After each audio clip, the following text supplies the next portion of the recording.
Hello class, welcome to golden Shiksha platform. पिछली class में हमने नाउन चैप्टर फिनिश किया था।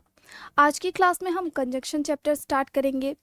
हम कंजक्शन को बेसिक से एग्जाम लेवल तक पढ़ेंगे, जिसमें हम कंजक्शन के types, coordinating conjunction, correlative conjunction को समझेंगे और डिफरेंट कंजक्शन का यूज़ कैसे किया जाता है उसे समझेंगे एग्जाम्पल्स के साथ। तो चलिए शुरू करते हैं आज की क्लास। आपने पार्ट्स ऑफ स्पीच में पढ़ा होगा कंजक्शन। कंजक्शन क्या होते हैं? Joining words. कंजक्शन क्या होते हैं? Joining words. यानी कंजक्शन क्या करते हैं? ज्वाइन करते हैं। कंजक्शन क्या करते हैं? ज्वाइन करते हैं। किन चीज़ों को कंजक्शन ज्वाइन करते हैं? ज्वाइंस वर्ड्स, फ्रेजेस, सेंटेंसेस और क्लाउजेस। ये ज्वाइन करते हैं वर्ड्स को, सेंटेंसेस को, फ्रेजेस को और क्लाउजेस को। फ्रेजेस और क्लाउजेस, इन दोनों में डिफरेंस क्या है? फ्रेजेस और क्लाउजेस, पहले इन दोनों में कॉमन क्या है? इन दोनों में कॉमन है, ये दोनों ही है group of words. Group of words, ये दोनों ही क्या है? Group of words. फ्रेजेस और क्लाउजेस दोनों ही है ग्रुप ऑफ वर्ड्स, लेकिन इन दोनों में एक डिफरेंस है। फ्रेजेस के पास सब्जेक्ट वर्ब नहीं होता है। फ्रेजेस के पास सब्जेक्ट वर्ब नहीं होता है और क्लाउजेस के पास सब्जेक्ट वर्ब होता है। फ्रेजेस और क्लॉजेस क्या है? Group of words. फ्रेजेस के पास सब्जेक्ट वर्ब नहीं होता है और क्लॉजेस के पास सब्जेक्ट वर्ब होता है। ये डिफरेंस है फ्रेजेस में और क्लॉजेस में। इसके बाद सेंटेंसेस ज्वाइन कैसे होते हैं? अगर हमें लिखना हो उसे चाय और कॉफ़ी दोनों ही पसंद है, तो हम क्या लिखेंगे? He likes T and coffee. यहाँ टी और कॉफ़ी क्या है? ये दो वर्ड्स हैं। टी और कॉफ़ी क्या है? ये दोनों अलग अलग वर्ड्स हैं। इन दोनों को ज्वाइन कौन कर रहा है आपस में? एंड ज्वाइन कर रहा है। तो एंड क्या होगा? कंजंक्शन होगा। क्यों? क्योंकि ये दो वर्ड्स टी और कॉफ़ी को क्या कर रहा है? ज्वाइन कर रहा है। इसलिए कंजंक्शन क्या होगा यहाँ? एंड यहाँ कंजंक्शन होगा। अब हम देखते हैं कैसे सेंटेंसेस में इनका यूज़ होता है। The nurse needs gloves and mask. Gloves और मास्क, ये दो क्या है? ये दो वर्ड्स हैं। ये दो क्या है? वर्ड्स हैं। और इन दोनों ही वर्ड्स को कौन ज्वाइन कर रहा है? एंड ज्वाइन कर रहा है। एंड क्या कर रहा है? इन दोनों को आपस में जोड़ रहा है। तो एंड क्या होगा? एंड हमारा कंजंक्शन होगा। The patient is weak but conscious. यहाँ वीक और कॉन्शियस क्या है? ये दो वर्ड्स हैं। ये दो क्या है? वर्ड्स हैं। और इन दोनों ही वर्ड्स को बट क्या कर रहा है? ज्वाइन कर रहा है। इन दोनों ही वर्ड्स को बट ज्वाइन कर रहा है। तो बट क्या होगा? बट कंजंक्शन होगा। क्यों? क्योंकि ये क्या कर रहा है? ज्वाइन कर रहा है दो वर्ड्स को। किन दो वर्ड्स को? वीक और कॉन्शियस को। इसके बाद आप इन सेंटेंसेस को पढ़े और देखिए क्या यहाँ जो कंजंक्शन है वो दो वर्ड्स को ज्वाइन कर रहा है। The patient was admitted in the morning and in the evening. क्या एंड यहाँ मॉर्निंग और इन दो वर्ड्स को ज्वाइन कर रहा है? नहीं, यहाँ एंड क्या कर रहा है? इन द मॉर्निंग और इन द इवनिंग, इन दोनों को ही ज्वाइन कर रहा है। और ये दो क्या हैं? ये दो हैं group of words. In the morning क्या है? Group of words. और इन द इवनिंग क्या है? ये भी है ग्रुप ऑफ वर्ड्स। लेकिन ये कौन से ग्रुप ऑफ वर्ड्स हैं? ये फ्रेजेस हैं या क्लाउजेस हैं? आप कैसे पता करेंगे? आप ऐसे पता करेंगे, जिसमें सब्जेक्ट वर्ब होगा वो क्या होगा? क्लाउज होगा।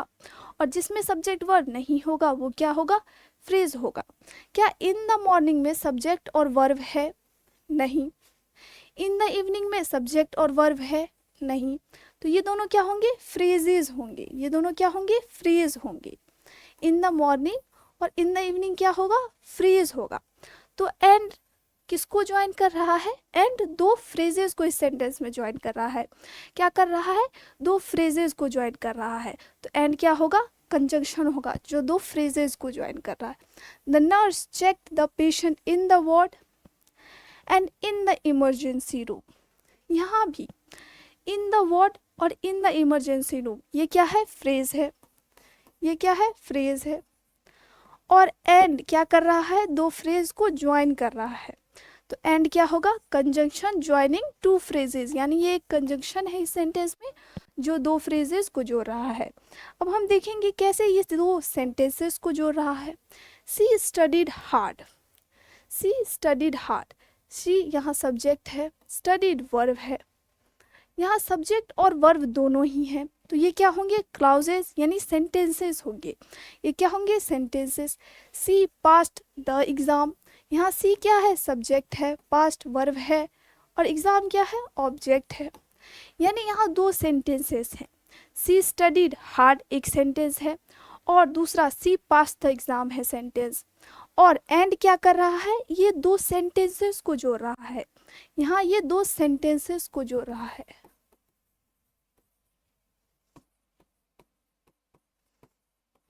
तो एंड क्या होगा, यहाँ कंजंक्शन होगा जो क्या कर रहा है, दो सेंटेंसेस को ज्वाइन कर रहा है। द डॉक्टर केम लेट, ये एक सेंटेंस है। द पेशेंट वॉज स्टेबल, यानी पेशेंट ठीक था, ये दूसरा सेंटेंस है। और इन दोनों ही सेंटेंस को ज्वाइन कौन कर रहा है, बट कर रहा है, इन दोनों ही सेंटेंस को बट क्या कर रहा है, ज्वाइन कर रहा है। तो बट क्या होगा, कंजंक्शन होगा ज्वाइनिंग टू सेंटेंस, इस सेंटेंस में बट क्या है, कंजंक्शन है जो दो सेंटेंसेस को क्या कर रहा है, ज्वाइन कर रहा है। इस तरह से आपने एग्जांपल्स की मदद से देखा कि कैसे कंजंक्शन क्या करता है, दो फ्रेजेस को ज्वाइन करता है, दो सेंटेंसेस को ज्वाइन करता है, और दो वर्ड्स को ज्वाइन करता है।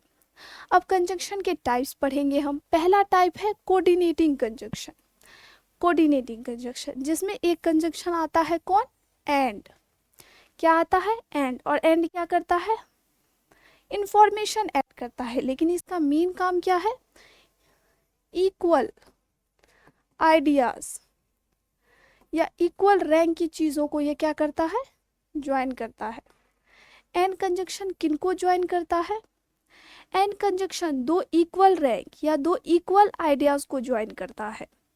कैसे, the nurse check the temperature and blood pressure, यहाँ क्या हो रहा है, यहाँ दोनों ही सेंटेंसेस में क्या कर रही है नर्स, पहले टेम्परेचर चेक कर रही है, टेम्परेचर भी चेक कर रही हैं, और ब्लड प्रेशर भी चेक कर रही हैं। ये दोनों काम क्या है, ये दोनों इक्वल रैंक के काम है, इसलिए हमने यहाँ किस कंजंक्शन से इन्हें ज्वाइन किया है, एंड कंजंक्शन जो ज्वाइन किया है। अगर हम एक सेंटेंस लिखेंगे, she studied hard and she passed the exam, यहाँ क्या है, दो पॉजिटिव आइडिया है, मेहनत से पढ़ना एक पॉजिटिव आइडिया है, और एग्जाम भी पास कर जाना एक पॉजिटिव चीज़ है। तो दो पॉजिटिव चीज़ों को हमने किससे ज्वाइन किया है, एंड कंजंक्शन से ज्वाइन किया है। She bought gloves and marks, ये दो इक्वल चीज़ें हैं, ग्लोव्स और मार्क्स दो इक्वल चीज़ें हैं, इसलिए हमने किसका यूज़ किया है, यहाँ एंड कंजंक्शन का यूज़ किया है। Ram and Shyam are students, Ram और श्याम दोनों ही क्या है, दोनों ही स्टूडेंट्स हैं, इसलिए इन दोनों को हमने किससे ज्वाइन किया है, एंड कंजंक्शन से ज्वाइन किया है। अब जब इक्वल चीज़ों को हमें ऐड करना हो तो हम एंड कंजंक्शन का यूज़ करते हैं, लेकिन अगर हमें दो कॉन्ट्रास्टिंग चीज़ों यानी दो ऑपोजिट आइडियाज़ को अगर ज्वाइन करना हो तो हम किन कंजंक्शन का यूज़ करेंगे, ऑपोजिट, ऑपोजिट या कॉन्ट्रास्ट, दो विपरीत, विपरीत, दो विपरीत चीज़ों को अगर हमें जोड़ना हो तो हम किन कंजंक्शन का यूज़ करेंगे। वो कंजंक्शन कौन कौन से हैं, वो कंजंक्शन है बट, येट, हाउएवर, दो और ऑल्दो, ऑल्दो। ये 5 कंजंक्शन हैं, इन पांचों कंजंक्शन का यूज़ करके हम दो अनइक्वल आइडियाज या फिर दो ऑपोजिट चीज़ों को ज्वाइन करेंगे। क्या करेंगे, दो ऑपोजिट चीज़ों को ज्वाइन करेंगे। कैसे, अगर हम लिखेंगे she studied hard and she failed in the exam। क्या यहाँ एंड का यूज करना सही है? क्या इस सेंटेंस में एंड का यूज करना सही है? क्यों सही नहीं है? एंड क्यों हम यहाँ यूज नहीं करेंगे? क्यों? क्योंकि एंड का यूज हम किस लिए करते हैं? इक्वल चीजों को कनेक्ट करने के लिए, इक्वल चीजों को कनेक्ट करने के लिए। लेकिन यहाँ क्या हो रहा है? एक पॉजिटिव चीज है कि उसने मेहनत से पढ़ाई की है, ये एक पॉजिटिव चीज है। लेकिन दूसरी तरफ वो फेल कर गई है एग्जाम में, ये क्या है? ये एक निगेटिव चीज है। तो हम एक पॉजिटिव और एक निगेटिव चीज का इस्तेमाल, अगर हम एक पॉजिटिव और एक निगेटिव चीज को ज्वाइन कर रहे होंगे तो हम एंड का यूज नहीं कर सकते हैं। तो हमारे पास 5 थे, तो हम किसका यूज करेंगे? बट का यूज करेंगे। She studied hard but she failed in the exam, यानी कि उसने मेहनत से पढ़ाई की, एक पॉजिटिव चीज की, लेकिन फिर भी वो एग्जाम में फेल हो गई। तो इन दो सेंटेंस जो अलग अलग है यानी अनइक्वल है, इन दोनों सेंटेंसेस को ज्वाइन करने के लिए हम किसका यूज करेंगे? बट का यूज करेंगे। और ऑल्दो का हम भी यूज कर सकते हैं। कैसे? Although she studied hard she failed in the exam. यहाँ हमने ऑल्दो को स्टार्टिंग में लिखा है और एक सेंटेंस कंप्लीट होने के बाद कॉमा का यूज करके दूसरा सेंटेंस लिखा है। इस तरह से हम ऑल्दो का भी यूज करके इस सेंटेंस को लिख सकते हैं। तो अगर हमें दो ऑपोजिट चीज़ों को ज्वाइन करनी होगी तो हम 5 कंजंक्शन का यूज करेंगे। कौन से 5 कंजंक्शन? बट, दो, ऑल्दो, येट या हाउएवर। इसके बाद हमारे पास है कोरिलेटिव कंजंक्शन। इसके बाद हमारे पास है कोरिलेटिव कंजंक्शन।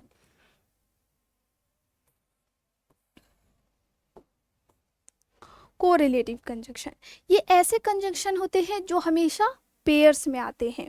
हमेशा किस में आते हैं? ये पेयर्स में आते हैं, यानी इनका यूज हमेशा क्या करेंगे? हम पेयर में करेंगे। तो इनके पेयर क्या क्या होते हैं? Hardly, when, before. यानी जब भी हम हार्डली कंजंक्शन का यूज करेंगे तो उस सेंटेंस में हम व्हेन या बिफोर का भी यूज करेंगे। वेदर और नॉट, यानी जब हम वेदर कंजंक्शन का यूज करेंगे तो हम उस सेंटेंस में और या नॉट कंजंक्शन का भी यूज करेंगे। टू और टू कंजंक्शन ये दोनों क्या होंगे? ये दोनों साथ में आएंगे।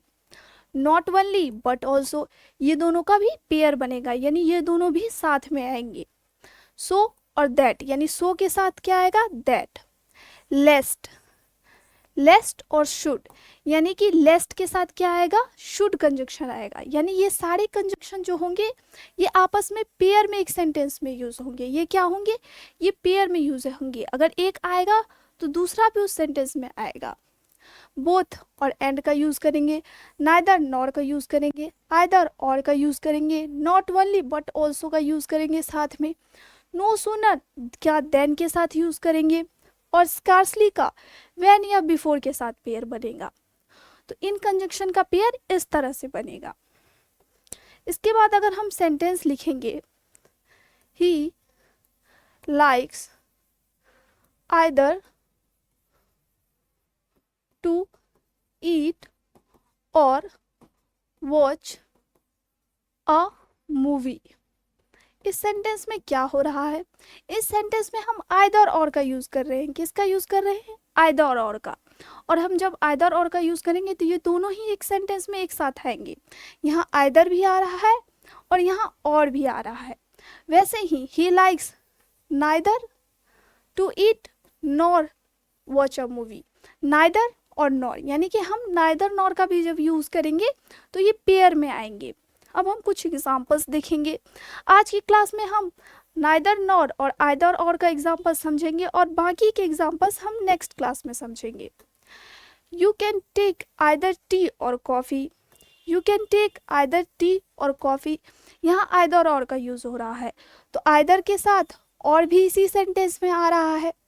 The patient will meet either the nurse or the doctor, यहाँ भी आइदर और एक साथ यूज हो रहा है। और सेंटेंस का स्ट्रक्चर पे पैरेलल होना चाहिए। पैरेलल होने से क्या मतलब है? पैरेलल होने से क्या मतलब है, यानी कि दोनों ही सेंटेंस का स्ट्रक्चर सेम होना चाहिए। दोनों ही सेंटेंस का स्ट्रक्चर सेम होना चाहिए। जैसे पहला सेंटेंस है यहाँ, you can take either tea or coffee. यहाँ आइदर टी और कॉफ़ी, यहाँ क्या हो रहा है, ये दोनों ही बैलेंस्ड हैं। आइदर टी और कॉफ़ी, यहाँ ये क्या सेंटेंस है, क्या बैलेंस्ड है। अगर यहाँ होता you can take either tea or coffee drinking, तो ये सेंटेंस गलत हो जाता। क्यों? क्योंकि ये बैलेंस नहीं होता। तो क्या होना चाहिए, कोरिलेटिव कंजंक्शन में स्ट्रक्चर हमेशा बैलेंस होना चाहिए, यानी कि दोनों ही सेंटेंस का स्ट्रक्चर सेम होना चाहिए। हम बाकी क्लास में भी समझेंगे और भी ढेर सारे एग्जांपल्स के साथ कि स्ट्रक्चर बैलेंस होने का मतलब क्या होता है। हम क्वेश्चन सॉल्व करेंगे जहाँ पे स्ट्रक्चर बैलेंस्ड नहीं होंगे और हम उन्हें साथ मिलकर बैलेंस करेंगे। तब तक आप इस क्लास के नोट्स बनाएं, इसे रिवाइज करें। मिलते हैं नेक्स्ट क्लास में। धन्यवाद।